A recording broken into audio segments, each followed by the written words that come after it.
In a quiet suburban kitchen, Margaret Hemingway stared at the crumpled wedding invitation she'd pulled from her own trash can. Her estranged daughter Sarah's name glowed in elegant script, a wedding Margaret wasn't invited to. For 3 years, Margaret had been secretly funding Sarah's dream wedding through anonymous donations to her crowdfunding page. Every dress fitting, every venue deposit, every flower arrangement, all paid for by the mother Sarah had cut from her life. Now, holding the invitation meant for someone else, Margaret faced an impossible choice: reveal her secret support or watch her daughter's perfect day unfold from the shadows. Before we jump back in, tell us where you're tuning in from, and if this story touches you, make sure you're subscribed because tomorrow I've saved something extra special for you. The fluorescent lights of Brew and Bean hummed their familiar tune as Ira Smith pushed her cleaning cart through the pre-dawn silence. 4:30 a.m. was her favorite time, the coffee shop empty except for shadows and the lingering aroma of yesterday's espresso, the city still wrapped in sleep outside the floor-to-ceiling windows. In 2 hours, the first wave of caffeine seekers would flood through those doors.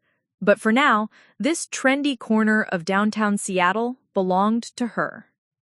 Ira worked methodically, muscle memory guiding her through the routine she'd perfected over 18 months. Wipe tables, stack chairs, empty trash bins.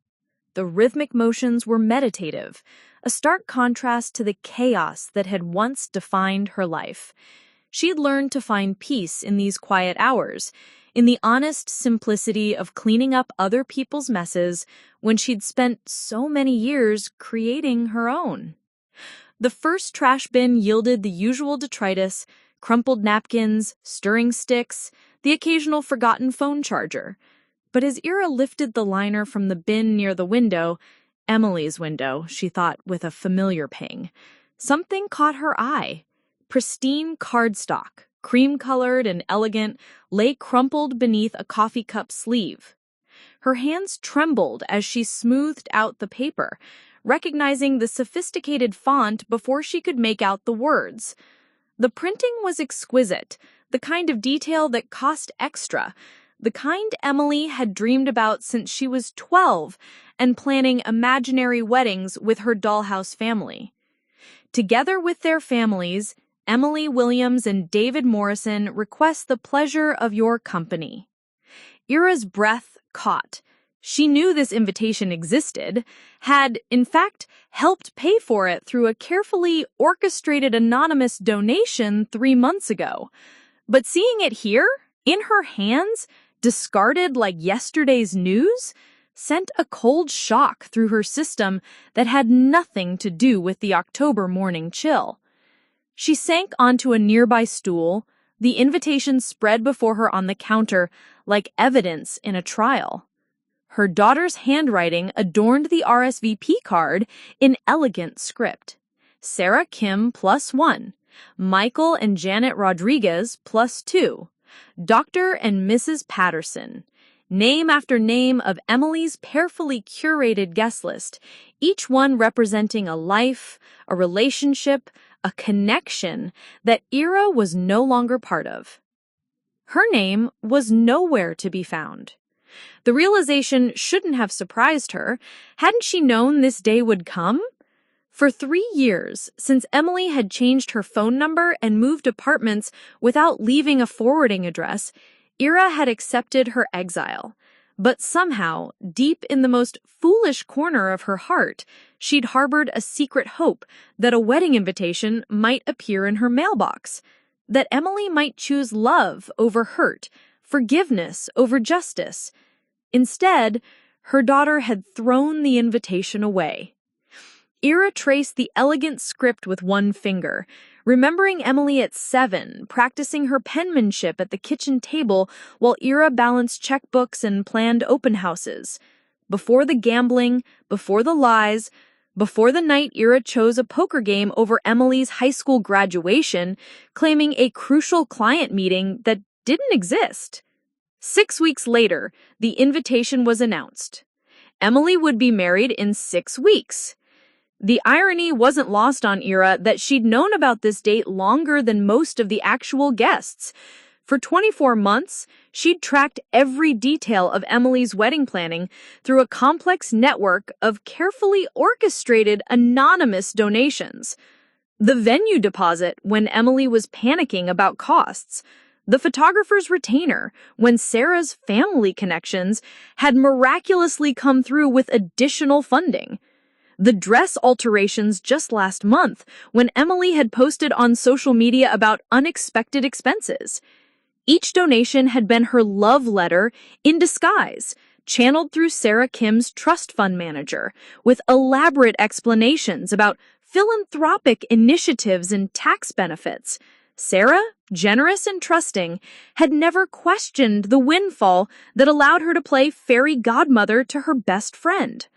Emily remained blissfully unaware that every lucky break in her wedding planning had been purchased with her estranged mother's sacrifice. Ira thought about the spreadsheet on her laptop at home, each line item a testament to her devotion. Venue, $8,000. Photography, $3,500. Flowers, $2,200. Catering upgrade, $4,800. Each amount carefully calculated from her earnings across 3 jobs. This early morning shift at Brew & Bean, afternoon hours at Suds & Bubbles, laundromat, and weekend shifts cleaning office buildings. She'd sold her house in Ballard 18 months ago, telling concerned neighbors she was downsizing for retirement. The truth was simpler and more painful. She needed the equity to fund Emily's dreams. Her 2-bedroom craftsman with the garden Emily had loved as a child had been traded for a studio apartment in Belltown, barely big enough for a bed and a desk, where Ira planned her daughter's future happiness in meticulous detail. The coffee shop's back door chimed, startling Ira from her reverie. Her supervisor, Carmen, pushed through with a box of supplies. Early, as always. "Morning, Ira. You're looking at that like it's a winning lottery ticket," Carmen said, nodding toward the invitation. Ira quickly folded the paper and slipped it into her uniform pocket. "Just something someone left behind. I'll put it in Lost and Found." Carmen shrugged and headed toward the storage room. Ira resumed her cleaning with renewed urgency, but the invitation seemed to burn against her hip, a physical reminder of her invisible presence in Emily's life. This coffee shop had become Ira's unlikely observatory over the past year. Emily stopped by every Tuesday and Friday morning at 7:15 sharp, ordering a medium lavender latte with oat milk and an everything bagel, toasted light. She usually sat at the corner table by the window, working on her laptop for exactly 23 minutes before rushing off to her marketing firm downtown. Ira had memorized these routines from her position behind the espresso machine she cleaned each morning, studying her daughter like a wildlife researcher observing a rare species. Emily looked successful, confident, happy, everything Ira had hoped for her. But there were signs of stress too. The way Emily's jaw clenched when her phone buzzed, the dark circles concealed beneath expertly applied concealer, the nervous habit of twisting her engagement ring that Ira recognized from her own anxious moments. David Morrison accompanied Ira occasionally, and Ira had developed an instinctive dislike for the man her daughter planned to marry. Something about his possessive hand on Emily's back, the way he interrupted her conversations with other customers, the dismissive tone he used when Emily expressed preferences about anything from coffee flavors to newspaper choices. But Ira's concerns were irrelevant now. She was a ghost haunting the margins of Emily's success story, contributing to the plot, but absent from the credits. The invitation in her pocket proved what she'd always known, but never fully accepted. Her love, no matter how great, couldn't overcome the damage she'd inflicted during those lost years when gambling had been more important than graduations, poker chips more valuable than promises kept. Ira's phone buzzed with a text from Sarah Kim's financial advisor, confirming the transfer of funds for Emily's honeymoon upgrade. Even in her exile, even unwanted and unknown, Ira would continue to give. It was, she realized with a mixture of profound sadness and stubborn determination, the only form of love Emily would accept from her now. She carefully placed the crumpled invitation in her locker, alongside photos of Emily's childhood and newspaper clippings of her professional achievements. Tomorrow, she would return to these quiet morning hours, continuing her secret mission of loving from the shadows, wondering if redemption was possible for someone who'd already given everything she had to give. The invitation felt like both an ending and a beginning. The death of her last hope for reconciliation, but perhaps the birth of something else. A choice, she sensed, was approaching, and Ira Smith, who had made so many wrong choices, prayed she would finally find the courage to make the right one. Ira's studio apartment in Belltown felt like a monk's cell, sparse, functional, and designed for penance rather than comfort. The 400 square feet contained everything she owned now. A Murphy bed that folded against the wall, a small desk crowded with financial spreadsheets, and a kitchenette where she survived on ramen noodles and peanut butter sandwiches. The walls told the story of her exile. Newspaper clippings of Emily's professional achievements were carefully taped above her desk. Marketing executive wins regional campaign award. Williams promoted to senior director at age 27. Local women's anti-smoking campaign saves lives. Each article had been printed from the internet, since Ira couldn't afford newspaper subscriptions anymore. She sat at her desk now, the crumpled wedding invitation smoothed flat beside her laptop. The Excel spreadsheet glowed in the dim light, her masterpiece of sacrifice, color-coded and meticulously maintained. Green for completed donations, yellow for pending transfers, red for upcoming expenses she identified through Emily's social media posts. Venue deposit March 2023, $8,000, complete. Photography package June 2023, $3,500, complete. Wedding dress September 2023, $2,800, complete. Florist retainer October 2023, $2,200, complete. Catering upgrade November 2023, $4,800, pending.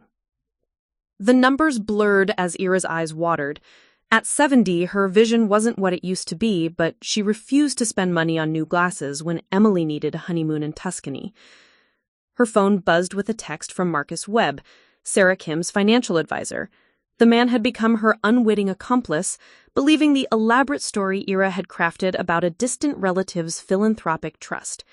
She'd studied his LinkedIn profile, memorized his background, and created a fictitious benefactor so convincing that even she sometimes forgot it was a lie. Transfer confirmed, $4,800 for catering upgrade. Client will receive notification of anonymous donation tomorrow. Ira typed back, "Thank you.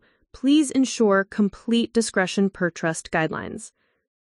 She leaned back in her chair, feeling the familiar ache in her lower back from the laundromat shift. At her age, she should be collecting Social Security and tending a garden.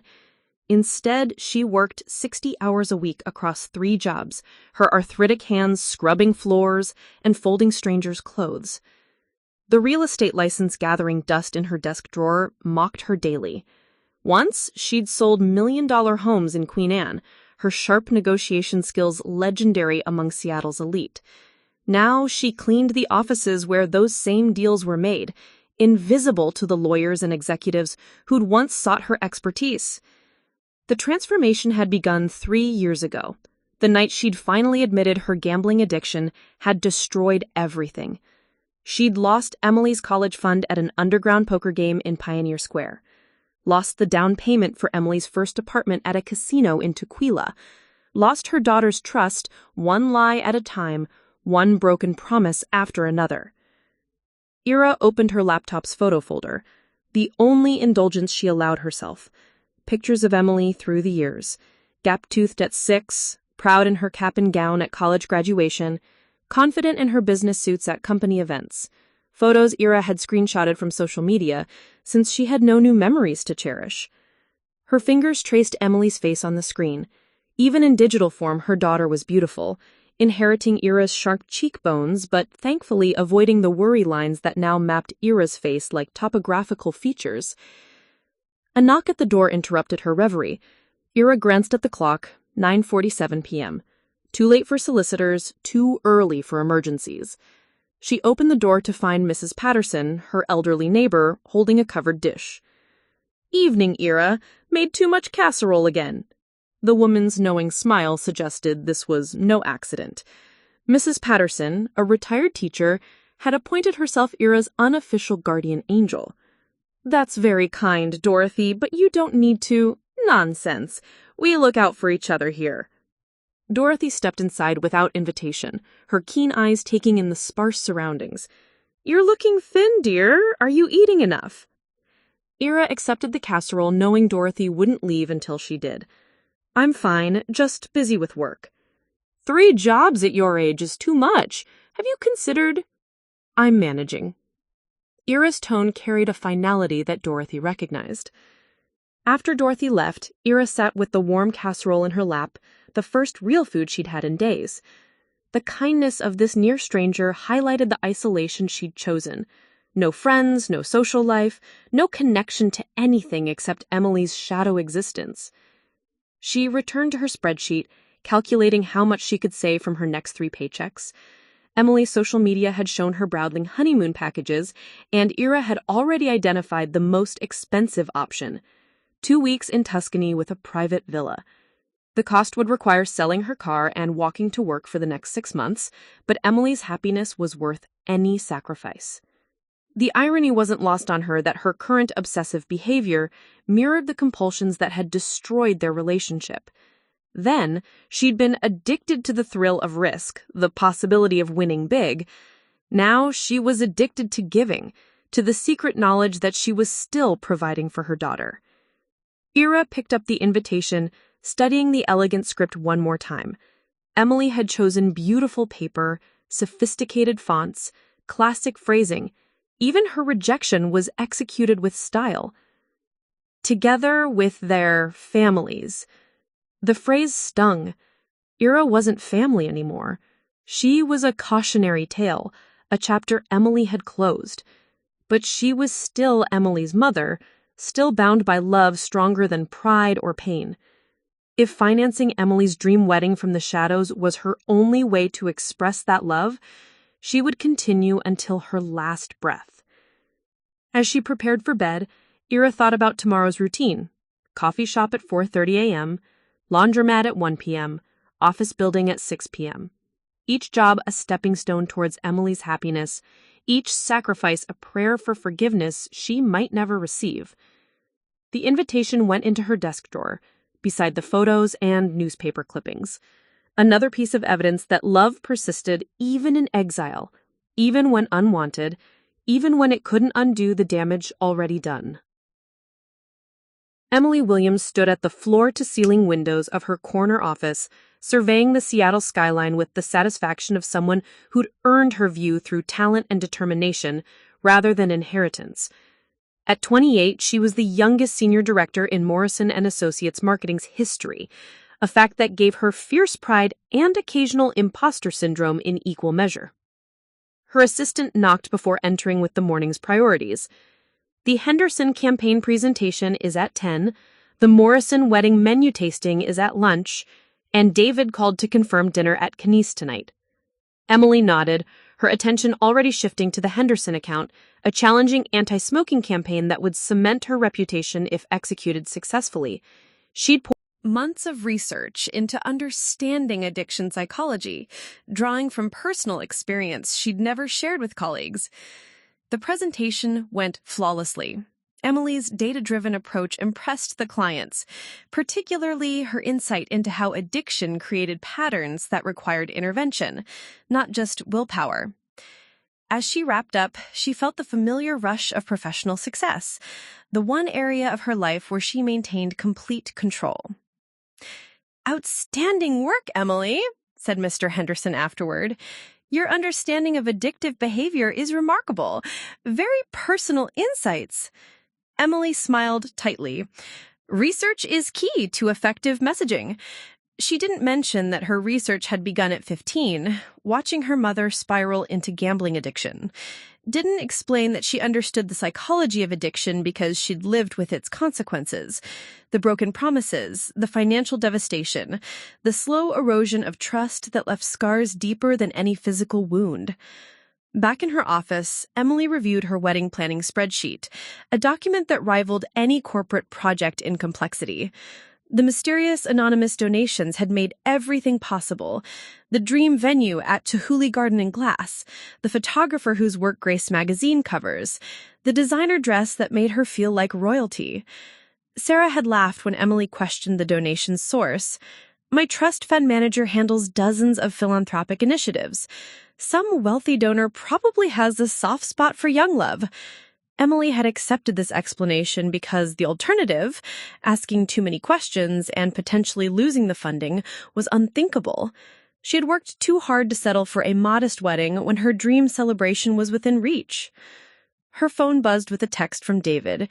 Changed our dinner reservation to 8 p.m., booked the private dining room. We need to discuss honeymoon plans. The presumptive tone irritated her, but she pushed the feeling aside. David was thoughtful, protective, successful, everything she'd thought she wanted in a partner. His legal career complemented her marketing background, their social circles overlapped perfectly, and he understood her drive for success. Still, sometimes she missed making decisions without consultation. Like now, when she would have preferred the main dining room's energy over the isolation of private dining. But David valued their privacy, claimed the main restaurant was too noisy for important conversations. Emily pulled up the Tuscany honeymoon package she'd been researching, a 2-week stay at a private villa with cooking classes and wine tours. The cost was astronomical, but another anonymous donation had appeared yesterday, specifically earmarked for their honeymoon. Sarah's mysterious benefactor continued to amaze. Knock, knock. David's voice interrupted her browsing. He stood in her doorway with flowers and that charming smile that had first caught her attention at a legal conference 2 years ago. You're early for lunch, Emily said, accepting his kiss but noticing how he immediately moved to see her computer screen. Tuscany looks perfect. I've already confirmed our dates with the villa, though I think 2 weeks is excessive. 1 week would be more reasonable. Emily blinked. I thought we agreed on 2 weeks. This is our honeymoon, David. We discussed it. I made the practical choice. His tone carried the patience of someone explaining obvious facts to a child. I knew you'd see reason. That's why we work so well together. David reached for her hand, his thumb tracing her engagement ring. Speaking of which, I've been thinking about the guest list. Some of your college friends seem immature. Perhaps we should trim the list to focus on professional connections. Emily stiffened. My college friends are important to me. Of course they are, but Jennifer's recent divorce makes her bitter about marriage, and Marcus brings different dates to every event, not the image we want to project. The reasonableness of his tone made Emily question her own reaction. Were her friends really inappropriate, or was she being oversensitive? David's legal training made him skilled at presenting arguments that seemed logical even when they felt wrong. Emily stiffened, but I'll consider it, she said finally. That's my practical girl. David smiled widened. Now, shall we discuss the menu tasting? I've already narrowed the options to 3 choices that accommodate my dietary preferences. As they walked to lunch, Emily caught her reflection in the elevator's mirrored walls. She looked successful, polished, engaged to a handsome lawyer, everything she had worked to become. So why did she feel like she was slowly disappearing? At the wedding venue, David dominated the conversation with the caterer, dismissing Emily's preferences with gentle condescension. She has a sweet tooth, but I prefer savory options. Let's go with the herb-crusted salmon over the honey-glazed chicken. Emily found herself nodding along, her voice growing smaller with each decision David made for them.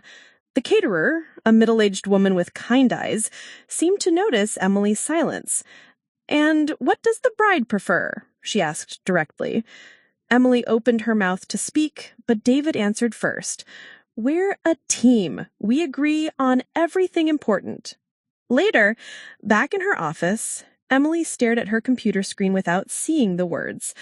Something nagged at her, a familiar feeling she couldn't quite identify. It reminded her of being 10 years old, watching her mother make promises she'd break, explanations that didn't quite add up.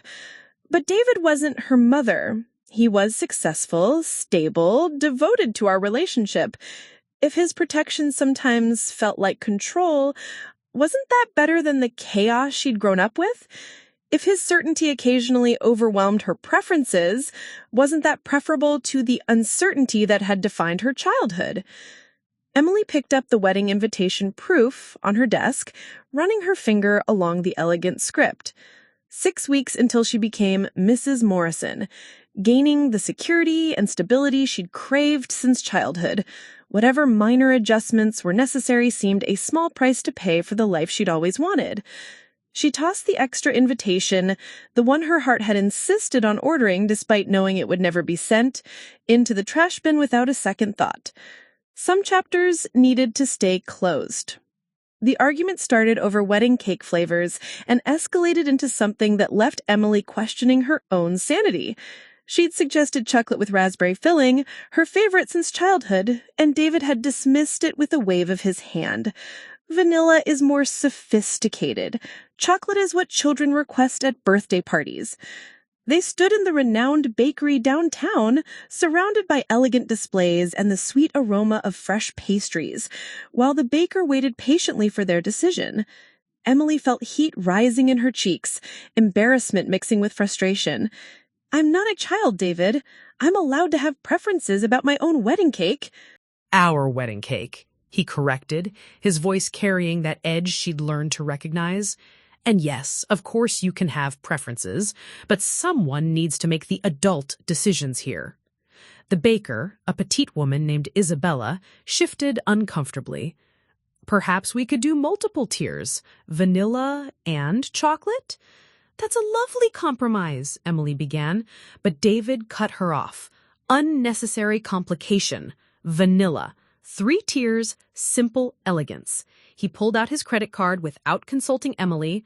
We'll need this delivered by 2 p.m. on the wedding day. Emily stood frozen as David handled the transaction, feeling simultaneously angry and confused. Was she being unreasonable? Was chocolate really unsophisticated? The doubt crept in like fog, obscuring her natural instincts. Outside the bakery, David's demeanor shifted back to charming. I'm sorry if I seemed harsh in there, sweetheart. Wedding planning is stressful, and I want everything to be perfect for you. His apology felt genuine, his concern touching. Emily found herself apologizing in return. You're right, I'm probably being too emotional about details that don't really matter. That's why we make such a good team. I handle the logical decisions, you bring the creative vision. He pulled her close, kissing her temple. Trust me to take care of you. Later that week, Emily met Sarah for their standing Thursday lunch at their favorite cafe. Sarah noticed immediately that something was wrong. You look exhausted, Em. Wedding planning wearing you down? Emily stirred her salad absently. Sometimes I feel like I'm planning someone else's wedding. David has opinions about everything. The flowers, the music, even my hair and makeup choices. That's involved. Maybe he's just excited. Maybe. Emily set down her fork. Yesterday, he suggested I shouldn't wear my grandmother's pearls because they're too ethnic for the dress style he prefers. Those pearls are the only thing I have left of her. Sarah's expression darkened. Em, that's not okay. Those pearls are beautiful, and they're part of your family history. He says they don't photograph well, that we should think about the wedding album. Emily's voice sounded hollow, even to herself. He's probably right. No, he's not right. He's being controlling. Sarah leaned forward, her concern evident. Emily, when's the last time you made a decision about your own wedding? Emily opened her mouth to respond, then closed it. The silence stretched between them, answering Sarah's question more effectively than words could have. I think you should talk to someone. maybe a counselor, just to help you sort through the stress. Emily's defensive walls shot up immediately. I don't need therapy. I need my best friend to be supportive during a difficult time. I am being supportive. That's why I'm worried about you. But Emily had already checked out of the conversation, the familiar protective mechanisms engaging. She'd learned early that trusting people's concerns about her life led to disappointment. Better to handle problems alone than risk being let down again. Telling and preparing this story took us a lot of time, so if you are enjoying it, subscribe to our channel. It means a lot to us. Now back to the story. That evening, Emily worked late at the office, dreading the dinner she'd promised David. Her phone buzzed with increasingly impatient texts. Where are you? Reservation is at 8. Emily, it's 7:45. This is disrespectful. I'm ordering for both of us. You can eat when you decide to show up. She rushed to the restaurant, finding David at their usual table with 2 plates of food already ordered. His smile didn't reach his eyes. I took the liberty of ordering the salmon for you. The waitress was getting impatient. Emily slid into her seat, noticing that David had ordered the salmon despite knowing she was allergic to fish. David, I can't eat salmon. Remember, I mentioned the allergy months ago. I thought you were being dramatic. Food allergies are often psychological. But if you're going to be difficult about it, order something else. The casual dismissal of her medical needs felt like a slap.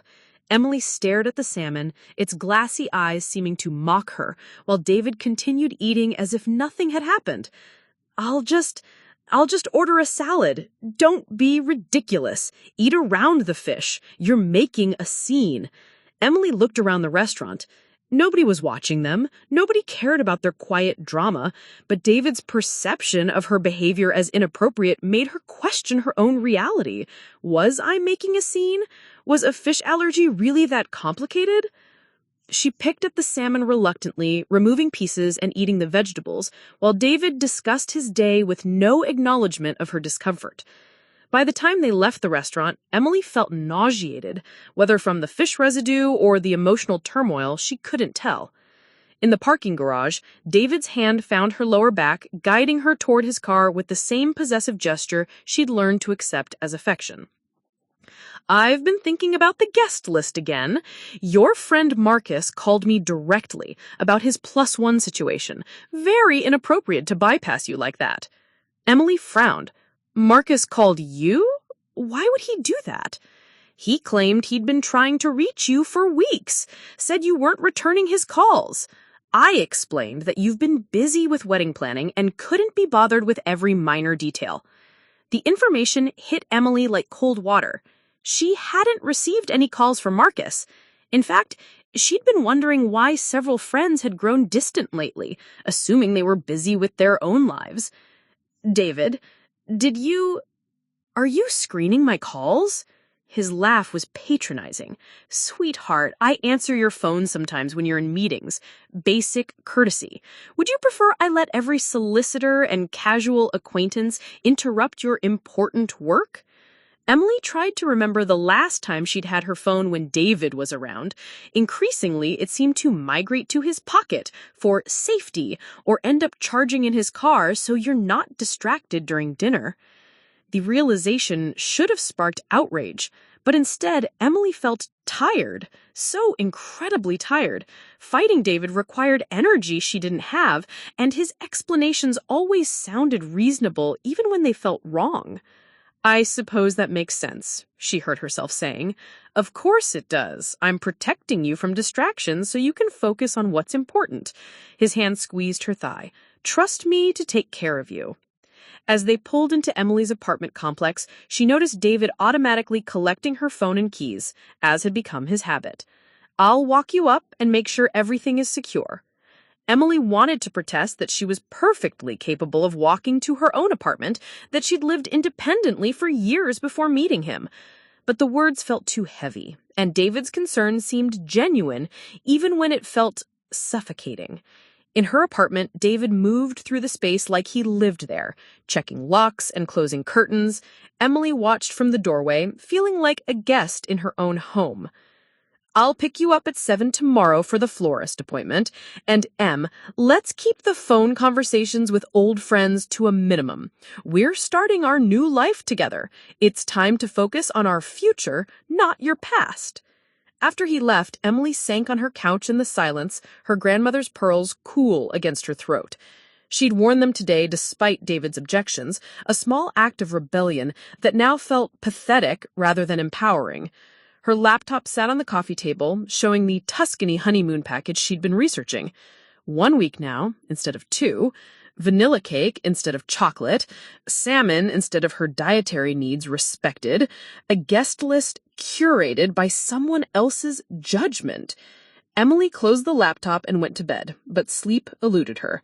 In the darkness, she found herself remembering her mother's voice from years ago during one of their final conversations. Sometimes the people who claim to love us the most are the ones who hurt us the deepest. At the time, Emily had assumed her mother was making excuses for her own destructive behavior. Now, staring at the ceiling, she wondered if the woman who had broken her heart might have been trying to warn her about breaking patterns she was too young to recognize. But it was too late for such thoughts. The wedding was 4 weeks away, the invitations were sent, the deposits were paid. Emily Williams was going to become Mrs. Morrison, and whatever adjustments were necessary would simply have to be made. After all, David was right about one thing. Someone needed to make the adult decisions, and Emily was too tired to keep fighting for choices that might be wrong anyway. Era's hands shook as she lowered the binoculars, her 70-year-old eyes strained from hours of surveillance. From her position on the park bench across from Cunlise restaurant, she'd watched her daughter's dinner date unfold through the large windows, and what she'd seen made her blood run cold. David Morrison's body language screamed control, the way he ordered without consulting Emily, how he dismissed the server when Emily tried to speak, the possessive grip on her arm as they left the restaurant. Era recognized every gesture, every micro-expression, because she'd been David Morrison once upon a time. Back in her studio apartment, Era spread her research across the small desk like a detective building a case. 3 weeks of following David revealed patterns that confirmed her worst fears. The casino visits he hid from Emily, the expensive suits that masked mounting debts, the phone calls where he raged at creditors when he thought no one could hear them. She'd compiled it all. Photographs taken with her ancient digital camera, printed bank records she'd glimpsed through coffee shop windows, overheard conversations recorded in her careful handwriting. David Morrison was a gambling addict. The choice should have been obvious. Emily was an adult, capable of making her own decisions and learning from her own mistakes.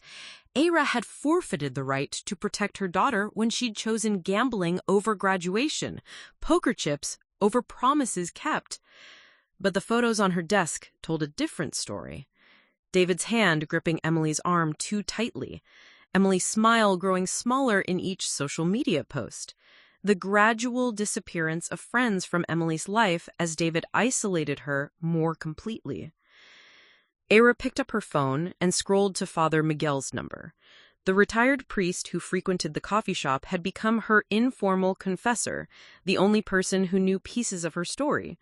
If anyone could help her navigate this moral labyrinth, it would be Miguel.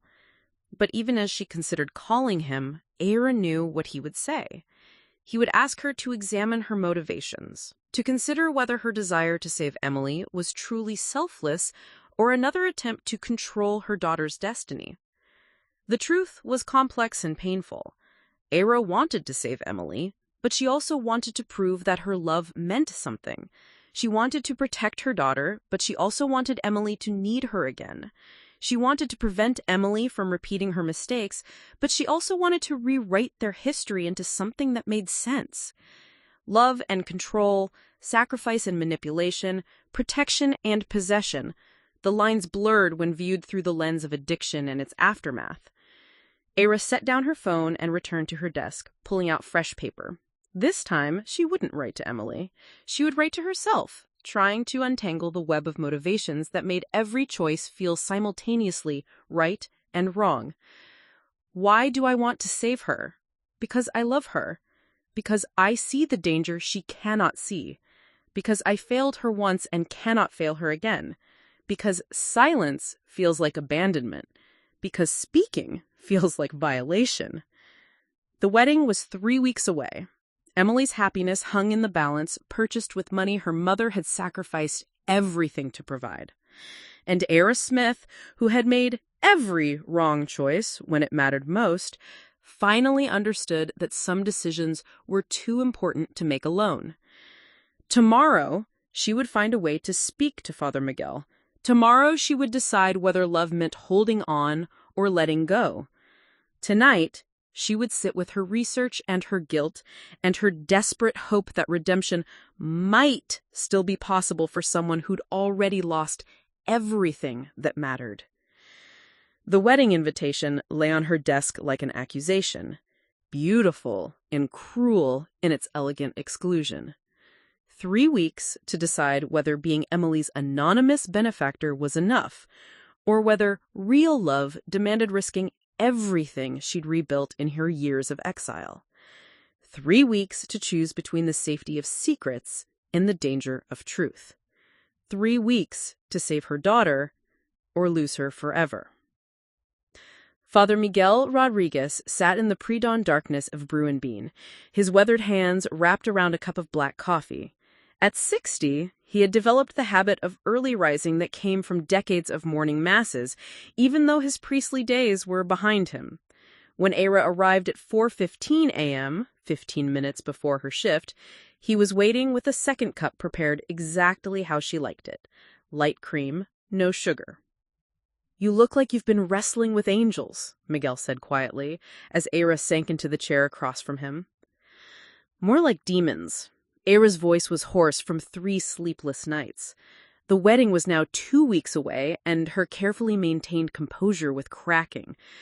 "Miguel, I need to tell someone the truth before I lose my mind." For the next hour, in hushed tones that wouldn't carry beyond their corner table, Era revealed everything. The anonymous donations she'd been orchestrating through Sarah Kim's trust fund, the surveillance of Emily and David, the evidence she'd gathered about David's gambling addiction and controlling behavior. Miguel listened without judgment, occasionally asking gentle questions that guided Era toward deeper truths. When she finished, he was quiet for a long moment, stirring his coffee with deliberate slowness. "You know what you're describing, don't you? Another form of control." Era bristled. "I'm protecting her."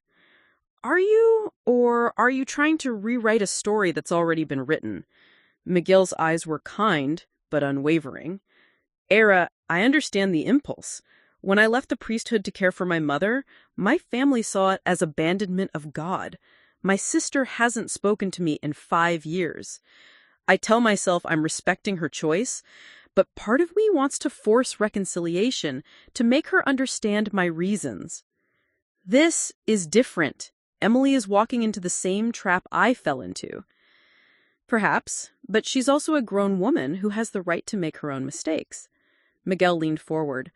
"What if your intervention destroys the very thing you're trying to save? What if revealing yourself doesn't stop the wedding, but confirms every terrible thing Emily believes about your need to control her life?" The questions hit like physical blows. Era had spent 3 years learning to live with the consequences of her choices, but Miguel was asking her to consider whether her current choices were just different versions of the same disease. "Then what do I do? Watch her marry a man who will destroy her the way I destroyed our family?" "Maybe," Miguel said gently, "you trust that the daughter you raised, despite your mistakes, is stronger and wiser than you think. Maybe you consider that love sometimes means stepping back, even when every instinct screams to step forward." As Era began her shift, Miguel's words echoed in her mind. But later that morning, when she watched Emily hurry past the coffee shop with dark circles under her eyes and defeat in her posture, Era knew that stepping back might be the cruelest choice of all. James Morrison had been sober for 4 years, which meant he could spot addiction from 3 blocks away. His brother David displayed every warning sign James remembered from his own destructive period.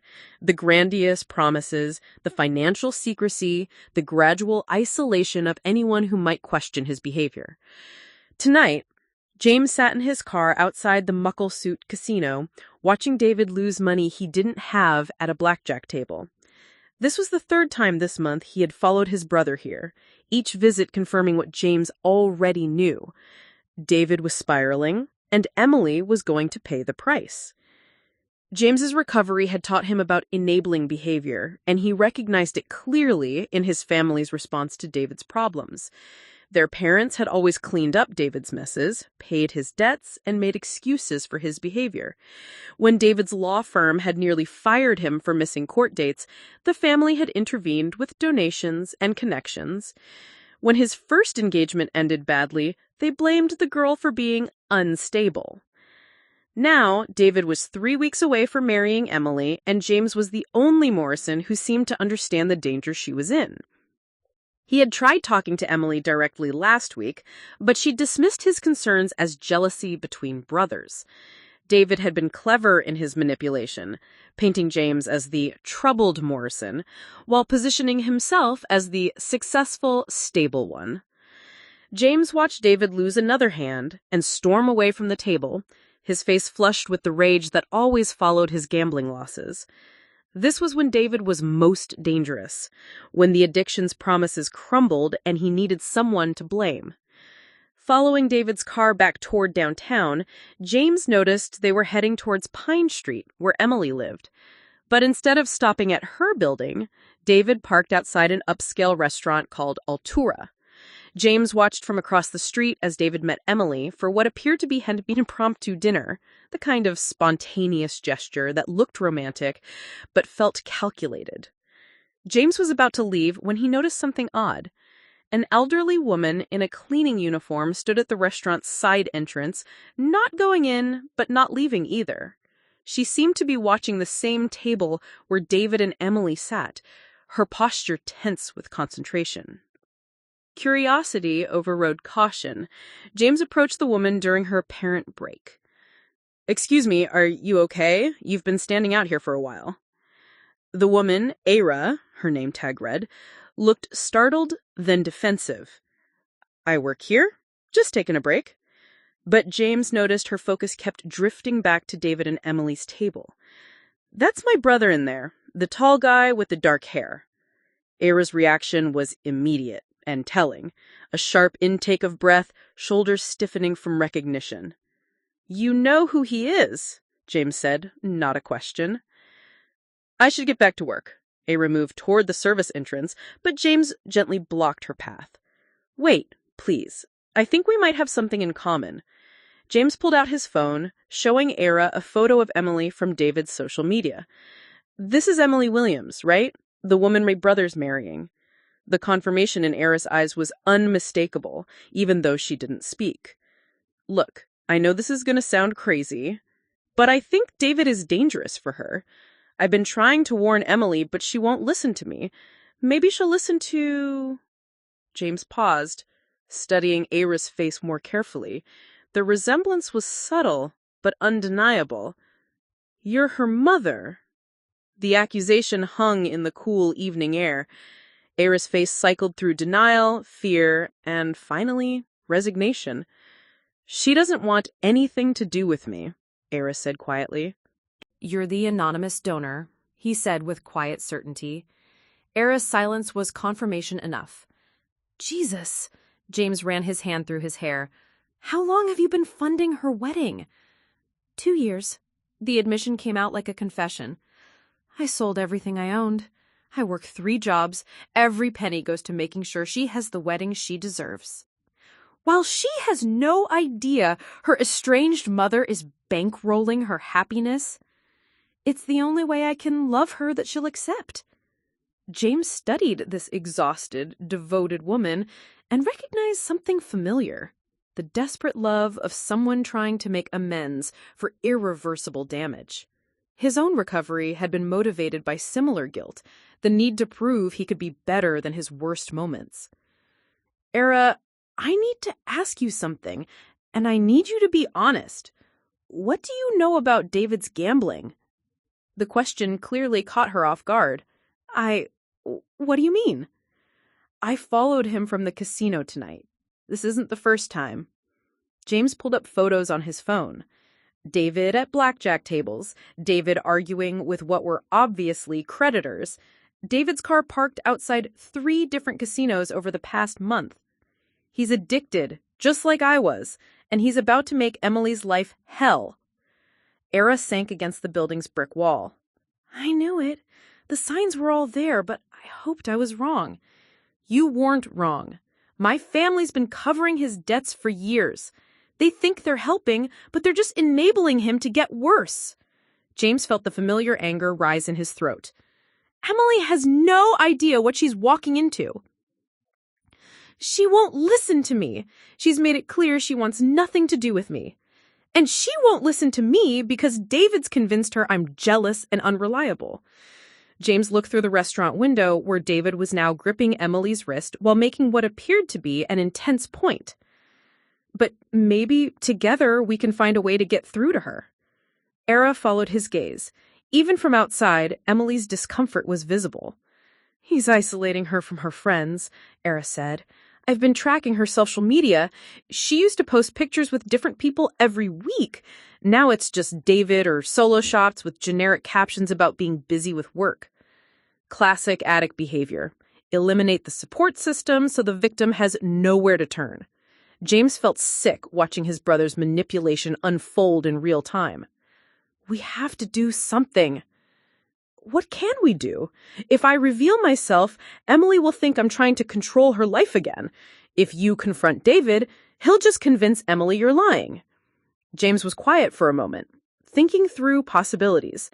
Then he turned to Era with new determination. What if we don't try to stop the wedding? What if we just make sure Emily has all the information she needs to make her own choice? How? Evidence.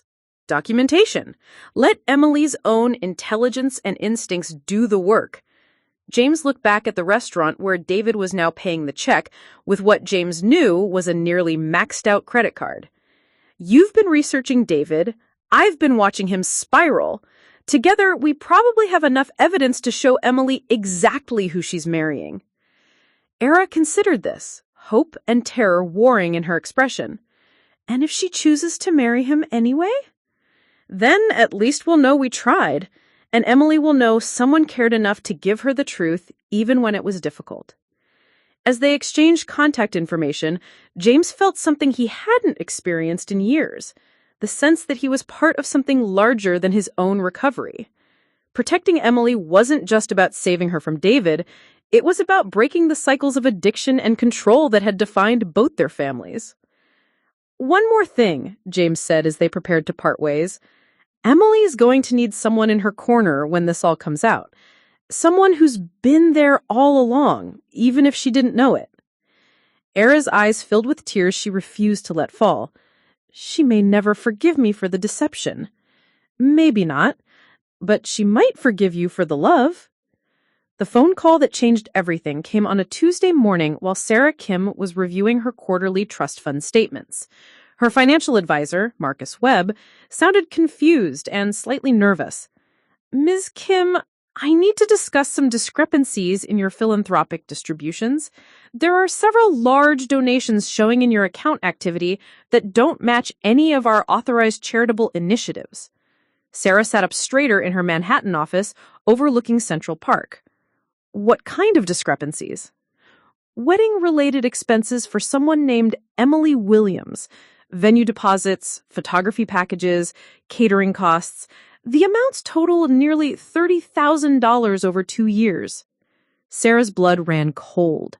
Emily Williams Morrison now, soon to be Emily Morrison, her best friend since college, whose magical wedding funding Sarah had proudly claimed credit for.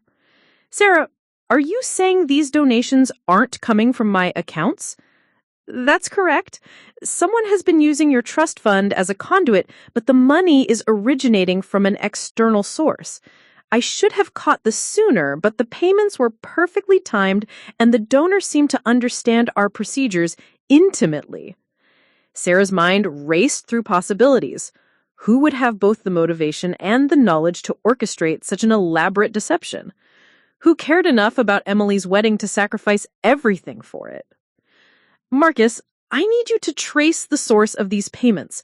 Everything. Bank accounts, routing numbers, whatever you can find legally. I've already begun the investigation. The source appears to be a combination of employment direct deposits from 3 different Seattle businesses, a coffee shop, a laundromat, and a commercial cleaning company. The pieces clicked together with horrifying clarity. Emily's estranged mother, the woman Emily never spoke about, but whose absence shadowed every major life event. Sarah had met Era Smith exactly once during Emily's college graduation and remembered a tired woman who'd sat alone in the back row, leaving before the reception. Meanwhile, in Seattle, Rosa Martinez sat in Emily's office reception area, her arthritis making the modern chairs uncomfortable, but her determination overriding physical discomfort. At 78, Rosa had learned that some conversations couldn't wait for convenient timing. Mrs. Martinez, Emily emerged from a conference room, surprise evident in her voice. What are you doing here? Rosa studied her granddaughter's face, noting the stress lines that hadn't been there at Christmas. We need to talk, mija, about your mother. Emily's expression immediately closed off. Rosa, I've told you before, I don't want to discuss her. Your mother sold her house to pay for your wedding. The words hit her like cold water. She looked around the busy office, aware of colleagues passing by, and guided Rosa to a private conference room. That's impossible. I'm not taking any money from her. Not directly, no, but those anonymous donations your friend Sarah has been giving you, they're coming from your mother's 3 jobs. Rosa's voice was gentle, but insistent. She works 18 hours a day. She sleeps on a Murphy bed in a studio apartment because she gave up everything to fund your happiness. Emily sank into a chair, the revelation threatening to shatter her carefully constructed reality. You're lying. I've known your mother for 50 years. She's many things. Proud, stubborn, foolish about money, but she's never been a liar. Not about love. She was a liar about everything else. Emily's voice turned bitter. Do you know what it's like to grow up never knowing if your mother's promises mean anything? To watch her choose poker games over parent-teacher conferences? I know what addiction cost your family, but I also know what love looks like, and your mother's love for you has never wavered. Rosa reached across the table. She made terrible mistakes, Emily, but she spent 3 years trying to make amends in the only way you'd let her. Before Emily could respond, commotion erupted in the office lobby. Through the conference room's glass walls, Emily saw 2 large men in expensive suits arguing with the receptionist. David appeared from nowhere, his face pale but determined as he approached the men. James Morrison arrived moments later, slightly out of breath, his eyes scanning the lobby with practiced alertness. Emily watched in growing confusion as James positioned himself between David and the strangers, his body language protective, but wary. I need to... Emily stood abruptly, leaving Rosa in the conference room as she hurried toward the lobby. Told you the payment will be processed this week, David was saying, his lawyer composure intact but his hands shaking slightly. Mr. Morrison, we've heard promises before. Our employer is losing patience with delays. James stepped closer to his brother. Gentlemen, I think there's been a misunderstanding. David, why don't we discuss this privately? Emily approached slowly, her marketing instincts recognizing a crisis unfolding in real time. David, what's happening? David's face went through several emotions: surprise, fear, and finally, anger. The mask was finally slipping, and underneath was someone Emily wasn't sure she recognized. As they prepared to leave for the confrontation that would change everything, Emily realized that her wedding might not be the beginning she'd planned for, but it was definitely going to be an ending of some kind. The only question was what would survive when all the secrets finally came to light. The after-hours coffee shop felt like a cathedral in the dim lighting, empty except for the small group gathered around the corner table where Emily usually sat during her morning routine. Era had agreed to meet them here on neutral ground. though her hands I don't even know how to begin, Emily said, her voice hollow with exhaustion and betrayal. She'd spent the car ride from her office in stunned silence, processing the impossible reality that her estranged mother had been secretly funding her wedding while living in poverty. Ira sat across from her daughter, separated by 3 feet of table space and 3 years of silence. At 70, she looked fragile in her cleaning uniform, her silver hair pulled back in a practical ponytail, her hands bearing the calluses of manual labor. You can start by explaining why you thought this was acceptable, Emily continued, anger replacing shock. Why you thought you had the right to manipulate my life from the shadows. I never meant it as manipulation, Ira said quietly. I just wanted to give you something beautiful, something that would make you happy.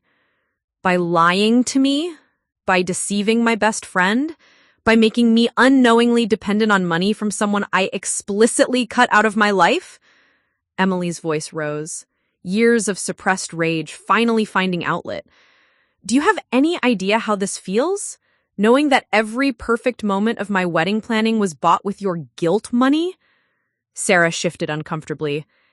Maybe we should know. Emily's eyes never left her mother's face. I want to understand how someone who claimed to love me could violate my autonomy so completely. Again. Ira's composure cracked slightly. I know I have no right to ask for your understanding, but Emily, you have to know. David is dangerous. He's gambling away money he doesn't have, isolating you from your friends, controlling every decision you make. I've been watching, and he's going to destroy you the way I destroyed our family. So you decided to save me, without asking, without respecting my right to make my own choices? Emily laughed bitterly. You haven't changed at all, have you? You're still the same woman who thought she knew better than everyone else, who made decisions for the whole family without considering the consequences. That's not... Yes, it is. Emily slammed her hand on the table, making Sarah jump. You gambled away my college fund without asking if I wanted you to take that risk. You missed my graduation because you thought a poker game was more important than your promises. And now you're funding my wedding without asking if I want your money, making decisions about my life because you think you know what's best for me. Ira's face went white. Emily, I was trying to... You were trying to control me, just like David controls me, just like addicts control everything around them until there's nothing left but destruction. The accusation hung in the air like smoke. Ira stared at her daughter, seeing herself reflected in Emily's fury, and recognizing, perhaps for the first time, how her secret support had indeed been another form of control. You're right, Ira said, whispered. You're absolutely right. The admission deflated Emily's rage, leaving behind raw pain. Then why? Why couldn't you just leave me alone? Because I love you. Because I failed you so completely that watching you from a distance was the only way I could live with myself. Because I hoped, foolishly, that if I could give you one perfect thing, it might somehow balance the scales for all the ways I hurt you. Sarah reached for Emily's hand. I had no idea. I'm so sorry. If I'd known the donations weren't from my trust fund, you would have... What? Stopped them? Emily pulled her hand away. The damage is done, Sarah. My entire engagement has been built on a lie. Not a lie, Ira said desperately. Love. Complicated, misguided love, but love nonetheless. Love doesn't deceive people for 2 years. Doesn't it? The voice from the doorway made everyone turn. David stood silhouetted in the entrance, his handsome features twisted with an expression none of them had seen before. Because I've been deceiving you for 2 years too, Emily. James stepped forward, but David waved him off. No, little brother. I think it's time for some honesty. David walked toward our table with predatory confidence, his lawyer's training evident in how he commanded the space. You want to talk about lies and control? Let's talk about how I've been managing your social life, screening your calls, making sure you don't waste time with people who don't understand our goals. Emily stared at her fiancé as if seeing him for the first time. David, what are you saying? I'm saying that your mother isn't the only one who's been pulling strings behind the scenes. David's smile was cold and calculating. We're both guilty of loving you enough to make difficult decisions for you. Ira found her voice, protective instincts overriding her own guilt. It's not the same thing. I was trying to help Emily without interfering in her life. You've been controlling her life while pretending to help. Have I? David turned to Emily with mock concern. Sweetheart, have you felt controlled? Haven't I been protecting you from distractions and stress? Haven't our decisions together been reasonable and mature? Emily's head spun as she tried to process the manipulation in real time. David's questions were designed to make her doubt her own perceptions, and she recognized the technique from her marketing training. Gaslighting disguised as concern. The men in my office today? Who were they really? David's mask slipped for just a moment. Business associates. Loan sharks, James interjected. David owes them $40,000 from his gambling debts. Shut up, James. The venom in David's voice was unmistakable now. No, Emily stood up, understanding flooding through her like ice water. I want to hear this. All of it. James looked at David with something between pity and disgust. He's been gambling for years, Emily. Our parents have bailed him out twice, once when his first law firm nearly fired him, and again when his ex-fiancée discovered his debts and left him. More lies from my jealous baby brother, David said, but sweat beaded on his forehead. Emily turned to Ira, her voice steady despite the chaos of revelations. You said you've been watching. What else have you seen? Ira's protective instincts warred with her fear of further damaging Emily's trust. But looking at her daughter's face, finally open to hearing truth instead of defending against it, she made her choice. I followed him to 3 casinos this month. I have photographs. He's losing money he doesn't have, and when he loses, he comes back to you angry and looking for control. She pulled out her phone, showing Emily the pictures she had taken. The night after his biggest loss, you posted on social media about David being protective during dinner with friends. But I was cleaning the restaurant that night, Emily. I saw him isolate you from the group, dismiss your opinions, and check your phone repeatedly. You've been stalking us? David's voice carried genuine outrage now. I've been protecting my daughter from making my mistakes. Ira's 70-year-old frame straightened with dignity. I know what gambling addiction looks like from the inside, David. I know how addicts isolate their victims, how they make unilateral decisions, and then convince everyone it's normal. I know because I did the same things to Emily when she was growing up. Emily looked between David and her mother, seeing patterns she'd been blind to for months. The way David made decisions without consulting her, the gradual disappearance of friends from her life, the increasing control over her schedule, her choices, her autonomy. The cake. Last week when I wanted chocolate and you insisted on vanilla, you made me feel stupid for having a preference about my own wedding cake. I was helping you make sophisticated choices. No. Emily's voice grew stronger. You were training me to defer to your judgment instead of trusting my own. David stood up abruptly, his chair scraping against the floor. This is ridiculous. Emily, these people are poisoning you against me. Your mother's just trying to sabotage your happiness because she can't stand to see you succeed without her. Actually, Sarah spoke up, having been quietly processing everything, I think your mother has been trying to ensure your happiness without interfering with your choices. The donations were structured to look like they came from philanthropic sources. She never tried to get credit or contact you directly. Until now, David pointed out. Now she's using your wedding as an excuse to force her way back into your life. Emily looked at her mother, really looked at her for the first time in 3 years. Her uniform was clean but worn, her shoes practical and scuffed. Her hands bore the calluses of manual labor, and her face showed the kind of bone-deep exhaustion that came from working multiple jobs at an age when most people were retired. How much? Emily asked quietly. How much? How much money have you given me? Total. Ira hesitated, then answered honestly. $32,000. Everything I had from selling the house, plus everything I've earned since then. Emily's knees went weak. $32,000? It was worth it, Ira said simply. Every penny. You deserved a beautiful wedding. While you live in poverty, I live simply. There's a difference. David stepped between them, his patience finally exhausted. Enough of this manipulation. Emily, we're leaving, now. But when he reached for Emily's arm, she pulled away with new awareness of what that gesture meant. Don't touch me like that. Like what? I'm your fiancé.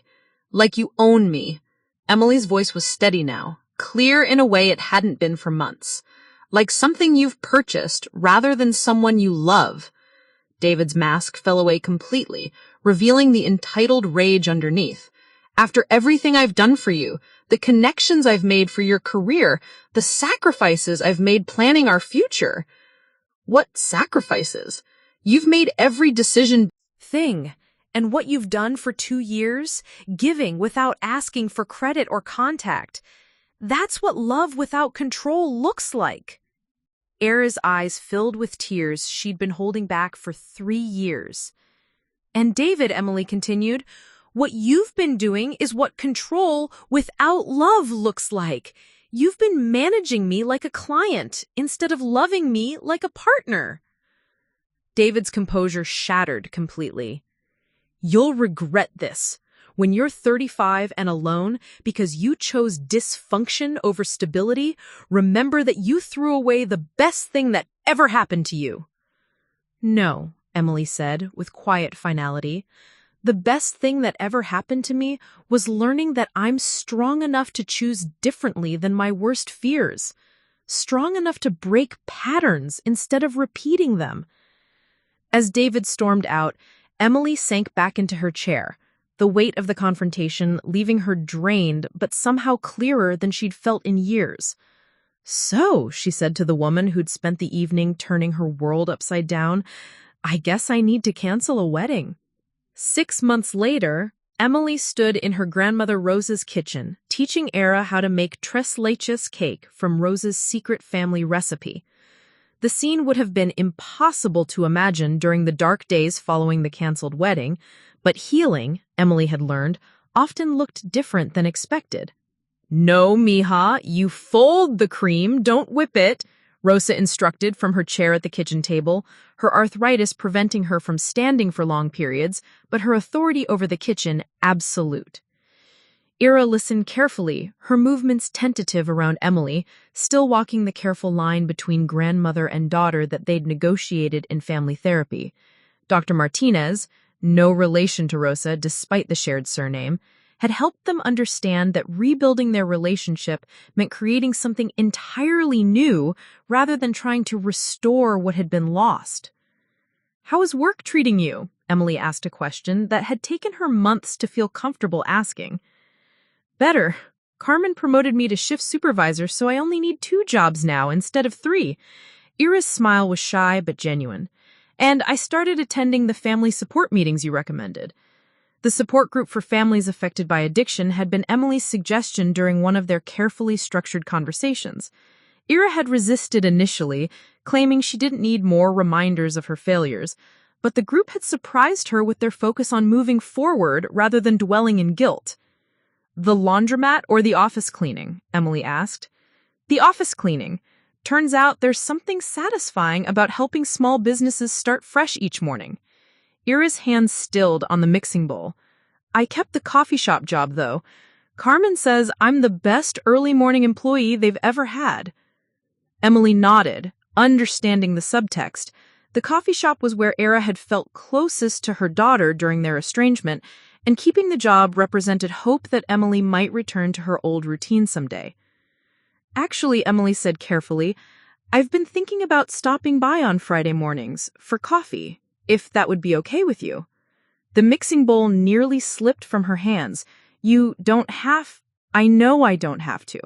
I want to. But we'd need ground rules. Of course, whatever makes you comfortable. Rosa smiled from her supervisory position. Look at you two, negotiating like diplomats. In my day, we just yelled until someone cried, then we made up for dessert. Both women laughed, the tension breaking slightly. Rosa's practical wisdom had become the foundation of their tentative reconciliation. her insistence that family meant choosing each other daily rather than relying on biological obligation. Emily's phone buzzed with a text from Dr. Harrison, her therapist. How did the cooking lesson go? Remember, progress, not perfection.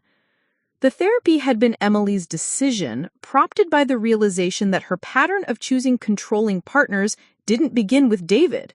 Her fear of abandonment had made her vulnerable to anyone who offered security in exchange for autonomy. And breaking that cycle required understanding its origins. David called again yesterday, Emily said, focusing on the cake batter to avoid her mother's eyes. Ira's hands stilled. What did he say? The usual, that I was making a mistake, that he's changed, that his family's lawyers can make the gambling debts disappear if I'll just give him another chance. And I hung up after 30 seconds instead of listening for 10 minutes like I used to. Emily looked up with a wry smile. Progress, not perfection, right? The aftermath of the canceled wedding was brutal, but necessary. Emily had spent 2 weeks fielding calls from confused guests, returning gifts, and dealing with vendors who'd been paid by anonymous donations. The financial complexity of unwinding a wedding funded by secret benefactors required lawyers and accountants, all of whom treated the situation like a fascinating case study in modern family dynamics. David's debts had indeed been covered by his family, but his reputation in Seattle's legal community was permanently damaged by the scandal. James had reported that David was in therapy and attending Gamblers Anonymous, though their relationship remained strained. James sent me a card last week, Emily mentioned, remembering the simple note that had touched her deeply. He said seeing us work through our family issues gave him hope for his own healing. Ira smiled. He's a good man. His recovery inspired me to get help too. The support group had introduced Ira to other parents whose addictions had damaged the relationships with their children. Hearing their stories had helped her understand that love meant accepting consequences, not trying to erase them through grand gestures. I have something for you, Emily said suddenly, reaching into her purse. She pulled out a small wrapped box. I know your birthday was last month, and I wasn't ready to acknowledge it then, but I am now. Ira's hands trembled as she unwrapped the gift. Inside was a simple silver bracelet engraved with coordinates. It's the location of the coffee shop, Emily explained, where you kept watch over me when I couldn't let you do it directly. I wanted you to know that I understand the love behind it, even if I couldn't accept the method. Ira began to cry, deep, silent tears that she'd been holding back for years. Emily, I don't deserve. It's not about deserving. It's about choosing to love each other as we are now instead of trying to fix who we were then. Rosa clapped her hands together. Enough tears in my kitchen, the cake needs attention, and we have a celebration to plan. What celebration? Emily and Ira asked simultaneously. Your 6-month anniversary of choosing each other over pride. Some occasions deserve Trace Leitch's take and family stories. Ira, tell Emily about the time you won the spelling bee in 4th grade. As the afternoon wore on, the kitchen filled with laughter and the sweet smell of baking cake. Emily learned that her mother had been an excellent student, a talented real estate agent, and a woman who'd made terrible choices during a dark period, but had never stopped loving her daughter. Ira learned that Emily had started a nonprofit organization using her marketing skills to help families affected by addiction, turning her personal pain into a purpose that helped others. I've been thinking about asking you to join our board, Emily said, as they waited for the cake to finish baking. We need someone who understands recovery from the family perspective. You want me to work with you? I want us to work together to help other families avoid the mistakes we made. Not to fix the past, but to build something meaningful for the future.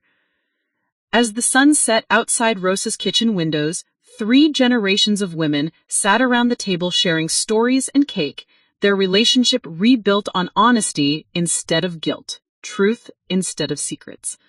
So, Rosa said eventually, when do I get to meet this new man you're dating, Emily? Emily blushed.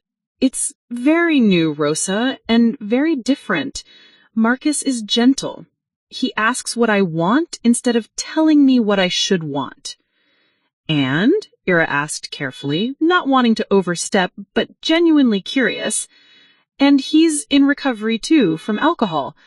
We met at a family support meeting. Emily's smile was shy, but genuine. He understands that healing means choosing each other daily, not promising forever without doing the work. Ira reached across the table, touching Emily's hand gently. I'm glad you found someone who sees your strength instead of trying to manage it.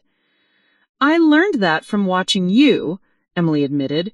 These past few months, seeing you attend meetings, work honest jobs, respect my boundaries even when it hurts, that taught me what healthy love looks like. As they cleaned dishes together, Emily and Ira moved around each other with new consideration, their relationship still careful, but no longer brittle. They were learning that love meant creating space for each other's growth rather than trying to control each other's choices. Next week, Emily said as they prepared to leave, I want to take you to lunch. Somewhere nice. Not because I owe you anything, but because I want to. Ira's smile was radiant. I'd like that very much. And I want to hear more about the support group. Maybe I could come with you sometime to understand better. You don't need to. I know I don't need to. I want to. There's a difference. Outside Rosa's house, Emily hugged her mother goodbye, the first physical affection they'd shared in 3 years. The hug was brief and still somewhat awkward, but it was real. Thank you. As they separated and headed toward their respective homes, both women carried the quiet satisfaction of knowing they'd chosen the harder path, the one that led toward genuine connection instead of comfortable dysfunction. Emily's wedding to David would have been beautiful, funded by sacrifice and built on manipulation. Instead, she was building something more valuable, a relationship with her mother based on choice rather than obligation, truth rather than control, and love that was strong enough to survive both separation and reunion. The anonymous donor story had ended, but Iris Smith's story as Emily's mother, flawed, learning, but finally honest, was just beginning. And Emily Williams, no longer afraid of either abandonment or intimacy, was ready to write the next chapter of her life with people who loved her enough to let her be herself. 6 months after finding a crumpled wedding invitation in a coffee shop dumpster, Iris Smith finally understood what redemption looked like, not the erasure of past mistakes, but the courage to love better in the present, one honest moment at a time. The foundation of their rebuilt relationship wasn't perfection. It was the shared commitment to keep choosing each other, even when it was difficult, even when it was scary, even when the easiest choice was to walk away. And sometimes, that choice was enough to build a lifetime on. 1 year later, Iris Smith stood in her kitchen, flour dusting her hands, as she rolled out pie crust with the same methodical precision she'd once applied to managing Emily's life from the shadows. The difference now was that Emily had asked her to make the apple pie, specifically requested her mother's recipe for the small engagement party she and David were hosting that evening. Not too thick on the edges, Mom, Emily's voice came from behind her, warm with affectionate teasing. You know how David gets about perfect crust to filling ratios. Iris smiled, still getting used to the casual way Emily now said Mom, not the careful, distant mother of their estranged years, but the easy intimacy of a daughter who'd chosen to let her parent back into her life. David's gonna have to learn that perfection is overrated, Ira replied, deliberately making the next section of crust a little thicker just to prove her point. Emily laughed, the sound filling the kitchen with a lightness that Ira treasured. Each laugh was a gift she'd never take for granted again, a reminder of all the moments she'd missed, all the joy she'd forfeited in pursuit of control. The past year had been a careful dance of rebuilding, full of awkward moments and breakthrough conversations, setbacks and small victories. They'd started with coffee dates every other week, neutral territory where neither woman felt the weight of old patterns pressing down on them. Gradually, tentatively, they'd built up to phone calls, then dinner invitations, then the kind of spontaneous text messages that Emily sent now. Saw the ugliest bridesmaid dress today. Thought you'd appreciate the horror. It hadn't been easy. There were days that Ira caught herself slipping into old habits, offering unsolicited advice, trying to solve problems Emily hadn't asked her to solve, making suggestions that sounded dangerously close to demands. There were days when Emily's walls went back up, when she retreated into the self-protection mechanisms that had served her well during their years apart. But they kept choosing each other, even when it was uncomfortable, even when it would have been easier to walk away. "Tell me about the venue," Ira said, crimping the edges of the pie with careful precision. Emily and David had finally set a wedding date, 18 months away, giving them time to plan something that reflected who they were as a couple rather than who Emily thought she needed to be. "It's perfect," Emily said, settling onto a bar stool with a cup of tea. "This old renovated barn about an hour outside the city. Nothing fancy, but it has these huge windows that look out over rolling hills, and there's space for everyone to just be themselves." Ira nodded, sliding the pie into the oven. The venue Emily described was nothing like the elaborate ballroom she'd once envisioned for her daughter's wedding, and everything like what Emily had always actually wanted. "David's parents are flying in from Portland next month to see it. I'm nervous about meeting them." The old Ira would have immediately launched into advice about what to wear, how to act, what topics to avoid. The new Ira, still learning, still imperfect, but trying, simply asked, "What makes you nervous about it?" "I guess I want them to like me for who I actually am, not who I think they want me to be. I spent so many years trying to be the perfect daughter, the perfect girlfriend, the perfect everything. I'm still learning how to just be Emily." "You're pretty wonderful as just Emily," Ira said quietly. Emily smiled, the expression soft and genuine. "Thanks, Mom. That means a lot." The simple exchange represented months of careful work, conversations with therapists both individually and together, the slow process of unlearning decades of dysfunctional patterns. Emily was learning to accept love without suspicion. Ira was learning to offer love without strings attached. The doorbell rang, and Emily jumped up. "That's David. He promised to be here early to help set up." Ira watched through the kitchen window as her daughter greeted her fiancé with an easy, unself-conscious embrace. David was a good man, steady, kind, secure enough in himself to love Emily without trying to change her. He'd been patient with the complexities of Emily's family situation, never pressuring her to reconcile with Ira, but supporting her when she chose to try. "Mrs. Smith," David said warmly as they entered the kitchen together, his arms full of folding chairs. "The pie smells incredible." "It's Ira," she corrected gently, as she had dozens of times before. The formality felt wrong now, a barrier she no longer wanted between them. David grinned. "Ira, got it. Emily told me this is the same recipe her grandmother used." "My mother's recipe, yes." Ira felt the familiar pang of loss that came with mentioning her own mother, who died 5 years ago without ever meeting Emily as an adult. Another relationship sacrificed to pride and stubbornness, another chance for connection lost forever. But she pushed the regret aside. She couldn't change the past, but she could learn from it. As the afternoon progressed, friends began arriving for the small engagement celebration. Ira recognized some faces from Emily's college years, people she'd once known as extensions of her daughter's achievements, rather than individuals Emily cared about. Now she was meeting them as themselves. Sarah, the nurse practitioner who made Emily laugh until she cried, Marcus, the teacher who'd supported Emily through her career change, Jennifer, the artist whose gallery opening Emily had attended just because she wanted to celebrate her friend's success. Watching Emily move through the gathering, Ira saw her daughter as she'd never allowed herself to see her before, not as a reflection of her own worth, but as a complete person with her own relationships, dreams, and complicated internal world.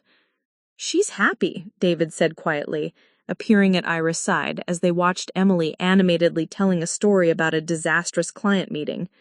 "She is," Ira agreed. "You both are." "The wedding planning has been interesting," David continued with a slight smile. "Emily keeps asking me if I'm sure about things, the venue, the date, even the marriage itself. I think she's still learning to trust that people won't leave." Ira's chest tightened with familiar guilt. "That's my fault. I taught her that love was conditional, that approval had to be earned." "Maybe," David said diplomatically, "but you're teaching her something different now." Later that evening, after the guests had gone home and the dishes were cleaned, Emily lingered in the kitchen while David loaded the car with leftover decorations. "Mom," she said, the words still carrying weight between them, "I want to ask you something, but I don't want you to feel obligated to say yes." Ira's stomach clenched with the old fear of manipulation, of being maneuvered into a position she couldn't escape. But Emily's expression was open, vulnerable rather than calculating. "What is it?" Would you want to help me find a wedding dress?" The question hung in the air between them, loaded with history. Ira remembered the shopping trip she'd once planned for Emily, the dress she'd picked out, the way she'd steamrolled over Emily's preferences in service of her own vision. "Are you sure you want me involved in that?" Ira asked carefully. "I know I didn't handle it well before." Emily nodded. "I know, but I also know you've changed. We've both changed, and I want you to be part of this. The real this, not the version I thought I was supposed to want. What if we disagree? What if I have opinions you don't like? Then we'll figure it out," Emily said simply, "together, like adults who respect each other." The simplicity of the statement, the radical idea that they could disagree and still choose each other, brought tears to Ira's eyes. "I would love to help you find your dress," she said. 3 months later, the bridal salon was nothing like the exclusive boutique Ira had once booked for Emily. It was smaller, cozier, with a diverse selection of dresses and a staff that seemed more interested in finding what worked for each bride than pushing the most expensive options. "This one," Emily said, emerging from the dressing room in a simple silk gown that somehow managed to be both elegant and completely herself. "It is," Ira smiled. "Last week, Emily called me just to tell me about a book she was reading. Not because she needed anything, not because she felt like she should check in, but because she wanted to share something she was excited about. I can't remember the last time that happened before we reconciled." "How did that feel?" "Like being chosen," Ira said softly. "Like being wanted in her life, not just tolerated or needed." 2 months before the wedding, Emily sat across from her own therapist, Dr. Hemingway, processing the complicated emotions that came with planning a wedding while rebuilding a relationship with her mother. "She's really trying," Emily said. "Yesterday she offered to help with the flowers, but when I said David and I wanted to do them ourselves, she just said, 'That sounds lovely,' and changed the subject. No guilt trips, no subtle undermining, no taking over." "How does that feel for you?" "Weird," Emily admitted with a laugh. "I keep waiting for the other shoe to drop, for her to revert to her old patterns, but she doesn't. It's like she's actually listening when I set boundaries instead of seeing them as challenges to overcome." "What do you think has made the difference?" Emily thought about it. "I think she finally realized that controlling me wasn't actually making either of us happy. And I think she got tired of being alone." "Are you worried about reverting to old patterns yourself?" "Sometimes," Emily said honestly. "Sometimes I catch myself being unnecessarily defensive or expecting manipulation that isn't there. But I'm getting better at recognizing it and adjusting." "What helps with that?" "Remembering that she's choosing to be different and I can choose to be different too. We're both works in progress." 1 month before the wedding. Ira and Emily stood in Emily's apartment, surrounded by wedding favors that needed to be assembled. Small packets of wildflower seeds tied with ribbon, simple and personal. "David's bachelor party is this weekend," Emily mentioned as she tied ribbons. "He's nervous about it." "Why?" Ira asked, genuinely curious rather than probing for information to file away for later use. "His friends want to take him to Vegas, but he's more of a quiet dinner and good conversation type. He's worried about hurting their feelings by suggesting something else." The old Ira would have immediately launched into advice about how to handle a situation, possibly even offering to intervene. The new Ira simply said, "That sounds like a tough spot. What do you think he should do?"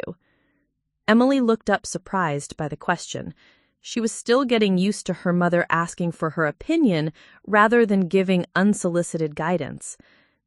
"I think he should talk to his best man about planning something more his style.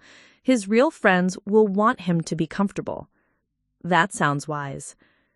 They worked in comfortable silence for a while, the rhythmic motions of assembly creating a peaceful atmosphere. Finally, Emily spoke again. "Mom, can I ask you something?" "Of course." "Do you regret it? The anonymous donor thing?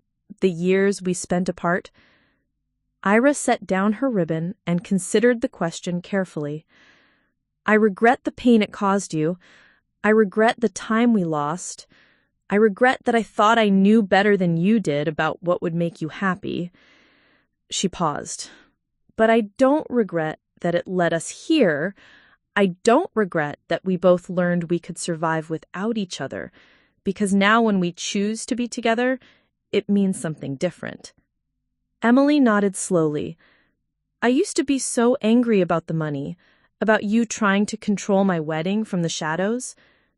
You had every right to be angry. But now I think you were trying to love me the only way you knew how. It was the wrong way, but the intention was love." The day before. The rehearsal dinner was held in the back room of a local restaurant that Emily and David had chosen, not for its prestige, but because it served the best comfort food in town, and the owner had been willing to accommodate their small group with warmth and flexibility. Ira sat between Emily's college friend Sarah and David's father, Robert, watching her daughter laugh at something David's best man had said.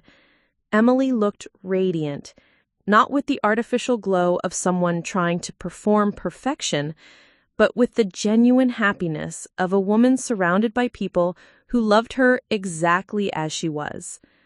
"She's really something, your daughter," Robert said quietly, following Ira's gaze.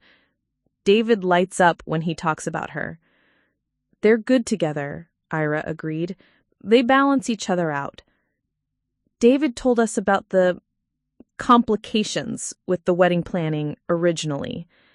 He said you and Emily had some things to work through." Ira tensed slightly, still sensitive to the judgment of strangers, but Robert's tone was kind rather than accusatory. "We did," she said simply. "We're still working through them, actually, but we're doing it together now." Robert nodded. "My ex-wife and I went through something similar with David's sister. Sometimes love gets tangled up in control, and it takes time to untangle them." He smiled. "But watching you two tonight, I can see you figured it out." As if summoned by their conversation, Emily appeared at Ira's shoulder, slightly flushed from laughter and maybe a glass of wine.